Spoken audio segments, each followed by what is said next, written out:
Olá pessoal, graça e paz. Estamos aqui para dar continuidade ao nosso estudo referente ao livro de Lucas. Hoje nós vamos falar sobre o ministério ativo de Jesus, ou seja, quando Jesus efetivamente começou o seu ministério, começou a atuar ali, pregando para as pessoas, curando enfermos, trazendo o reino de Deus para aquelas pessoas que estavam ali junto com eles. Só relembrando, você sabe que nós falamos aqui no nosso primeiro vídeo uma introdução, um preâmbulo, tratando ali do capítulo 1, versículo 1 a 4, falando sobre como foi escrito o livro de Lucas, falando que Lucas ele procurou trazer as testemunhas, ele procurou averiguar as coisas que ele estava escrevendo, ele procurou testemunhas que fossem confiáveis, ele escreveu de forma que as pessoas entendessem. Lembrei para vocês que Lucas, além de médico, era também um historiador, por isso ele tinha a responsabilidade de dar maior credibilidade aos seus escritos. Depois, nós falamos um pouco sobre a anunciação do Salvador, Então nós falamos sobre o nascimento de Jesus. Falamos sobre João Batista e Jesus. O nascimento desses dois homens teve algumas coisas em comum do nascimento de Jesus e o nascimento de João Batista. Me lembro que eu falei que uma das coisas em comum é que ambos foram frutos de milagres. Ambos foram frutos de uma palavra profética. Falei isso. E depois nós falamos um pouco sobre o aparecimento de Jesus. Aqui, Jesus ainda não tinha começado o ministério, mas é como se ele estivesse sendo preparado. Falamos sobre a genealogia, falamos sobre a tentação de Jesus, falamos sobre a entrada de Jesus na Galileia e várias coisas referentes a estes assuntos. E hoje nós vamos falar efetivamente sobre o ministério de Jesus. Isso está escrito no capítulo 4, versículo 16, ao capítulo 9, versículo 50. Vou repetir. O efetivo ministério de Jesus, o desenvolvimento do ministério de Jesus, está tratado em Lucas, do capítulo 4, versículo 16, ao capítulo 9, versículo 50. E ele também se divide em alguns tópicos, para facilitar o nosso entendimento, ele está dividido em alguns tópicos, e eu vou citar aqui agora, e depois a gente vem trabalhando cada um desses tópicos para que você entenda bem, porque o objetivo aqui é que você entenda o livro de Lucas, o objetivo aqui é que você saiba o porquê que foi escrito e você consiga entender bem o que está escrito, consiga assimilar bem tudo aquilo que está escrito ali no livro de Lucas e cresça na fé, e cresça no conhecimento de Deus, e cresça na comunhão com Deus, porque o objetivo da palavra de Deus é sempre esse. O objetivo do ensino da palavra de Deus é que as pessoas entendam e, entendendo, cresça na comunhão com Jesus, cresça na fé, cresça no conhecimento de Deus. Vamos lá, nós vamos falar em primeiro lugar sobre a definição do seu ministério, ou seja, trechos que demonstram que iniciou o ministério de Jesus. Está lá do capítulo 4, versículo 16, ao capítulo 4, versículo 44.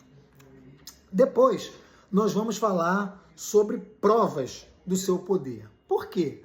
Porque para o ministério de Jesus ser reconhecido onde ele vivia, houve a necessidade de realizações de milagres que demonstravam que Deus estava com ele.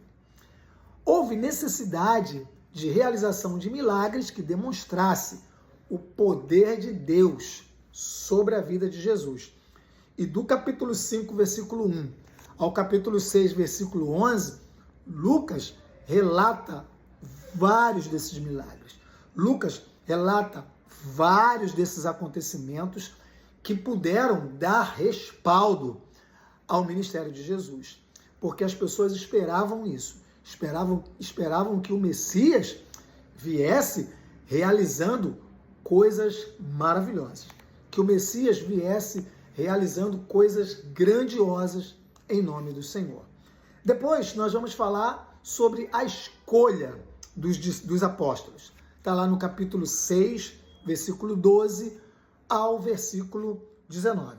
E depois do capítulo 6, versículo 20 ao versículo 49, nós vamos fazer um resumo de seus ensinamentos, porque aqui nesse trecho do capítulo 6, versículo 20 a 49, aqui Jesus expõe talvez os maiores dos seus ensinamentos. Jesus expõe aqui coisas que são consideradas espinha dorsal do seu evangelho, coisas que são consideradas até hoje como muito importantes no reino de Deus, muito importantes no ministério de Jesus e muito importantes para alimentar a vida da igreja até nos dias de hoje. E depois vamos falar num período difícil do ministério de Jesus. Está lá em Lucas capítulo 7, versículo 1, a Lucas capítulo 9, versículo 17. Aqui nós vamos ver, Jesus não é mais um mero desconhecido. Jesus já ganhava fama. Jesus, aonde chegava, ele já tinha pessoas que queriam ouvi-lo, ele já tinha pessoas que queriam estar perto dele. E isso trouxe problemas, isso trouxe muita oposição e muitos embates, principalmente com os religiosos, os principais religiosos da época. Nós vamos ver isso com mais tranquilidade. E depois nós vamos falar sobre o clímax do seu ministério. Está lá em Lucas capítulo 9, versículo de 18 a 50. E aí a gente termina essa parte do ministério ativo de Jesus. E no próximo vídeo, o nosso próximo capítulo, digamos assim, nós vamos entrar efetivamente naquele período em que Jesus é entregue na crucificação. Todo o processo ali da crucificação, tudo que aconteceu, o julgamento, os julgamentos, né? A crucificação efetivamente, a ressurreição, o aparecimento de Jesus após a ressurreição, enfim, aquele epílogo do livro de Lucas, beleza? Então vamos lá, a definição do seu ministério está lá em Lucas capítulo 4, versículo 16 a 44. Nós vamos ler, mas antes eu quero frisar para você que a primeira parte do ministério de Jesus ocupou cerca de 2 anos e meio e inclui a escolha dos apóstolos e a maior parte dos seus ensinamentos e curas, e alcança o seu clímax na transfiguração. E Lucas estava empenhado em mostrar a Teófilo, você sabe que Teófilo foi aquele ao qual foi destinado esta carta. Lucas queria mostrar a Teófilo o caráter divino de Jesus e a natureza profética de sua missão. Lucas capítulo 4, versículo 16 diz assim: E ele foi a Nazaré, onde havia sido criado, e no dia de sábado entrou na sinagoga, como era seu costume, e levantou-se para ler. Foi-lhe entregue o livro do profeta Isaías. Abriu-o e encontrou o lugar onde está escrito: O Espírito do Senhor está sobre mim, porque ele me ungiu para pregar boas novas aos pobres, ele me enviou para proclamar liberdade aos presos e recuperação da vista aos cegos, para libertar os oprimidos e proclamar o ano da graça do Senhor. Então ele fechou o livro, devolveu-o ao assistente e assentou-se. Na sinagoga, todos tinham os olhos fitos nele. E ele começou a dizer-lhes: Hoje se cumpriu a escritura que vocês acabaram de ouvir. Eu não vou ler o trecho todo porque vamos pegar muito tempo aqui no vídeo, mas eu sugiro que você depois leia o trecho todo, do versículo 16 ao 44. Mas já esse trecho aqui, eu quero te dar um ensino, tá? Porque muita gente usa esse versículo aqui, esses versículos, esse trecho, para atribuir ao seu ministério.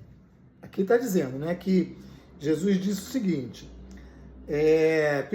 Jesus citou, né, Isaías: o Espírito do Senhor está sobre mim, porque ele me ungiu para pregar boas novas aos pobres, ele me enviou para proclamar liberdade aos presos e recuperação da vista aos cegos, para libertar os oprimidos e proclamar o ano da graça do Senhor. Há muita gente que atribui essas coisas aqui, esses acontecimentos, ao seu próprio ministério, mas é bom a gente entender. Isso aqui, Jesus foi muito claro. Jesus falou assim: hoje se cumpriu esse texto, hoje se cumpriu essa escritura. Então, usar esse trecho aqui para atribuir essas coisas ao próprio ministério é um equívoco. Você pode até dizer que no seu ministério também pessoas são curadas, pessoas também são libertas. Você está pregando o ano da salvação. Ok. Mas você não pode usar esse texto aqui para atribuir isso ao seu ministério, porque Jesus aqui ele foi bem claro. Hoje se cumpriu esta palavra. Hoje se cumpriu esse texto. Esse texto foi dito lá em Isaías, direcionado.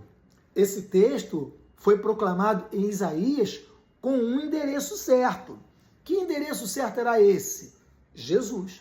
Com uma pessoa certa. Quem era a pessoa certa? Jesus. Então, quando nós atribuímos isso aqui ao nosso ministério, no mínimo, nós estamos forçando um pouco o texto. Legal? Beleza, mas vamos lá. A definição de seu ministério. Aqui nós vamos ver que Jesus, está lá no versículo 31, expulsa um demônio, expulsa um espírito imundo, e tem coisas interessantes aqui nesse trecho que Jesus expulsa esse demônio, tá? Não vou falar porque o nosso vídeo vai ficar grande e nós vamos fugir ao objetivo, mas depois nós podemos fazer algo específico com esse trecho aqui. Nós vamos ver que Jesus declara o seu poder sobre o demônio, sobre os demônios e sobre as doenças. Está lá no capítulo 4, versículo 38 ao versículo 43. Depois Jesus chama os seus discípulos, está lá no capítulo 5. Beleza? Beleza, então nós vimos que Jesus prova o seu poder, tá? Como que Jesus prova o seu poder? Como eu falei anteriormente, expulsando demônios, curando, fazendo coisas maravilhosas, fazendo coisas que eles não estavam acostumados a ver, fazendo coisas além do conhecimento deles, além do que muitos daqueles homens já tinham observado, além. Então, Jesus começa o seu ministério assim, e ele dá provas do seu poder. Está lá no capítulo 5, versículo 1 ao capítulo 6, versículo 11. E no capítulo 6, versículo 12, ele começa a escolher os seus discípulos. Vamos ler um pedacinho? Capítulo 6, versículo 12, diz assim: num daqueles dias, Jesus saiu para o monte a fim de orar e passou a noite orando a Deus. Ao amanhecer, chamou os seus discípulos e escolheu 12 deles, a quem também designou apóstolos. E aí, a partir do versículo 14, ele está nomeando cada um aqui. Então, do capítulo 6, versículo 12 a 19, Jesus chama os seus discípulos. E aí, nós prosseguimos e vemos que do capítulo 6, versículo 20 a 49, há um resumo dos ensinamentos de Jesus. É óbvio que Jesus não ensinou só essas coisas aqui. É óbvio que Jesus proclamou muitos outros ensinos. Mas aqui existem alguns que são basilares no ministério de Jesus. Jesus fala sobre o amor aos inimigos. Jesus fala sobre a árvore e seu fruto. Jesus fala sobre o prudente e o insensato. Jesus fala sobre o centurião e que demonstra fé. Ou seja, Jesus está falando da importância do nosso coração crer nele de verdade. Talvez esse seja o ensino mais importante, a base do Evangelho. É o amor em Cristo e a fé nele, né? Não há cristianismo sem fé. Depois Jesus fala alguma coisa sobre João Batista, ele fala da parábola do semeador e vários outros ensinos ele dá aqui nesse trecho. Legal?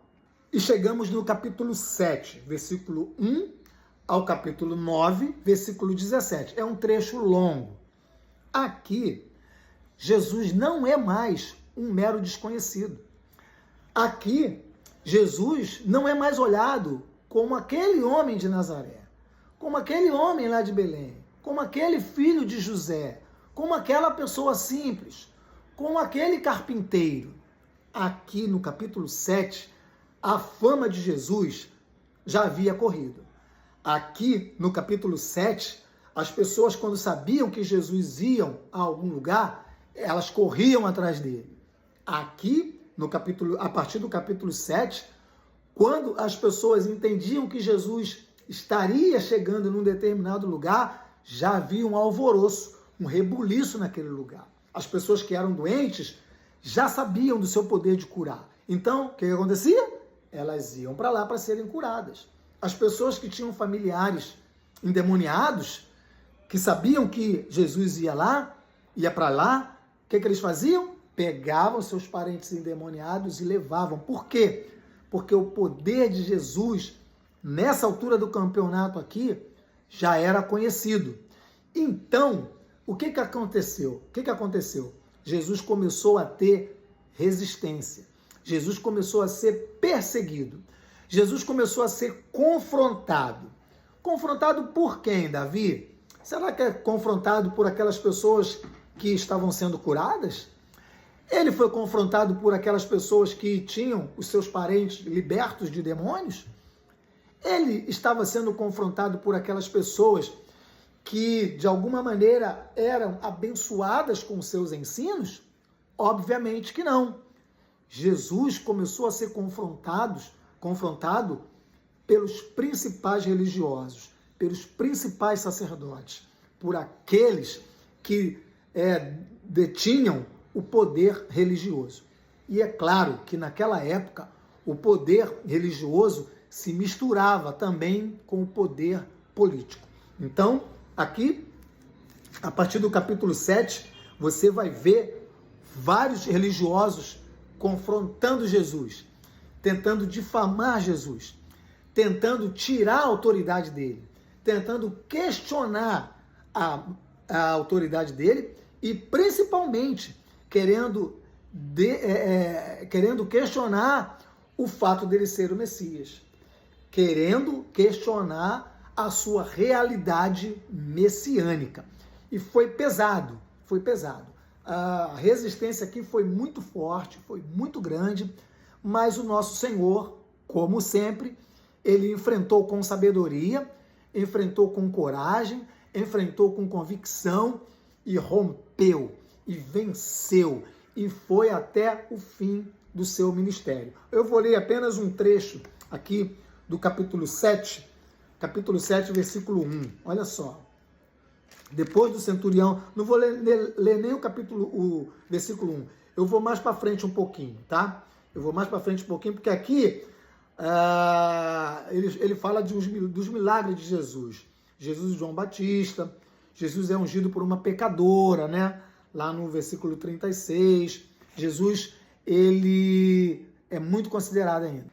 Sim, e nesse trecho nós vamos ter aqui coisas muito importantes, tá? Como Jesus enviando os 12, como a confissão de Pedro, né? Que ele era o Cristo, o Filho do Deus vivo. Nós vamos ter um episódio muito importante, que é o episódio da transfiguração. Parece que não, mas esse episódio foi muito importante diante dos judeus, principalmente, porque ali eles ouviram, aquelas pessoas que estavam com Jesus ali no monte, eles ouviram a voz do Pai declarar, junto ali com as figuras de Moisés, e de Elias, as palavras do Pai, as palavras do grande Deus. Este é o meu filho amado, em quem eu tenho prazer. Ali há uma confirmação do ministério de Jesus. Ali há um referendo, há uma ratificação do ministério de Jesus. É um trecho muito importante.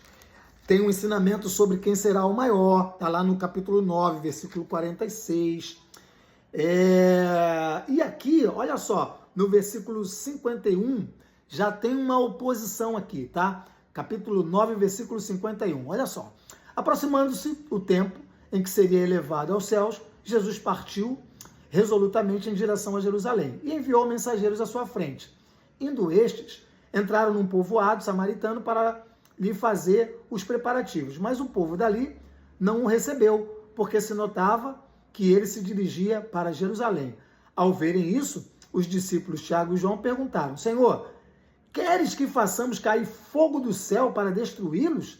Mas Jesus, voltando-se, os repreendeu, dizendo: vocês não sabem de que espécie de espírito vocês são, pois o Filho do Homem não veio para destruir a vida dos homens, mas para salvá-los. E foram para outro povoado. Quando andavam pelo caminho, um homem lhe disse: eu te seguirei por onde quer que fores. Jesus respondeu, olha só, Jesus respondeu: as raposas têm suas tocas e as aves do céu têm os seus ninhos, mas o Filho do Homem não tem onde repousar a cabeça. A outro disse: siga-me. Mas o homem respondeu: Senhor, deixa-me ir primeiro sepultar meu pai. Jesus lhe disse: deixe que os mortos sepultem os seus próprios mortos. Você, porém, vá e proclame o reino de Deus. E ainda outro disse: vou seguir-te, Senhor, mas deixa-me primeiro voltar e despedir-me da minha família. Jesus respondeu: ninguém que põe a mão no arado e olha para trás é apto para o reino de Deus. Então aqui vai começar uma série de dificuldades, uma série de confrontos. Lá no versículo 14 do capítulo 10, tem também uma tremenda resistência a Jesus. Olha só, versículo 14 do capítulo 10. Jesus estava expulsando um demônio que era mudo. Quando o demônio saiu, o mudo falou e a multidão ficou admirada. Mas alguns deles disseram: é Beelzebu, o príncipe dos demônios, é por Beelzebu, o príncipe dos demônios, que ele expulsa demônios. Outros opunham à prova, pedindo-lhe um sinal. A resistência aqui foi ferrenha, né? E foi frontal, e foi direta, e foi clara, e foi forte. Mas Jesus soube, obviamente, não vou dizer nem administrar isso, não. Jesus combateu e Jesus venceu com sabedoria, com a unção de Deus, com a graça de Deus e com o poder de Deus que estava sobre a vida dele. E agora em Lucas, capítulo 9, versículo 18 ao versículo 50, nós estamos aqui diante do clímax do ministério de Jesus. O clímax do ministério de Jesus. Muitos acontecimentos aqui, muitas coisas que fizeram as pessoas entenderem definitivamente que ali estava o Filho de Deus. Muitas coisas aconteceram ali que fizeram aquele povo entender definitivamente que o Messias prometido estava ali, que o Messias profetizado em Isaías estava ali com eles. Vários foram os milagres, vários foram os ensinamentos, várias foram as respostas sábias de Jesus, várias foram as, as ideias, não vou dizer nem as ideias, mas os debates que Jesus fez com os principais da sinagoga, com sabedoria, expondo-lhes as Escrituras, com total sabedoria, com total razão, conseguindo convencê-los de que ele era o Filho de Deus. eu estou dizendo conseguindo convencê-los, eu estou me referindo ao povo, às pessoas que estavam ali seguindo. Obviamente que os principais das sinagogas, os principais líderes religiosos, os principais políticos não reconheceram. Até porque o reconhecimento de Jesus como Messias, para eles, traria uma perda de poder. Então, eles resistiram. Mas Jesus cumpriu plenamente o seu objetivo. E aquelas pessoas, aquelas pessoas simples, aquelas pessoas que Deus preparou ali naquele tempo para estarem com o Senhor, para estarem recebendo Jesus, elas andaram com o Senhor, tiveram o conhecimento de que ele era o Messias, e alguns deles viveram milagres, viveram momentos maravilhosos na presença de Deus, viveram experiências profundas e inesquecíveis com Jesus. Beleza? Nós vamos parar por aqui. No próximo vídeo, nós vamos falar sobre a crucificação, sobre todo aquele período, o processo da crucificação, os julgamentos, né? As principais controvérsias, os principais diálogos que aconteceram ali, os principais acontecimentos da crucificação de Jesus. Eu espero que esse vídeo abençoe você. Eu espero que esse vídeo seja bom para que você entenda melhor o livro de Lucas e a sua fé cresça, e o seu conhecimento de Deus cresça, e a sua intimidade com o Senhor cresça, e a santidade de Deus seja revelada plenamente na sua vida, porque é isso que a palavra de Deus traz para nós. Que Deus te abençoe abundantemente.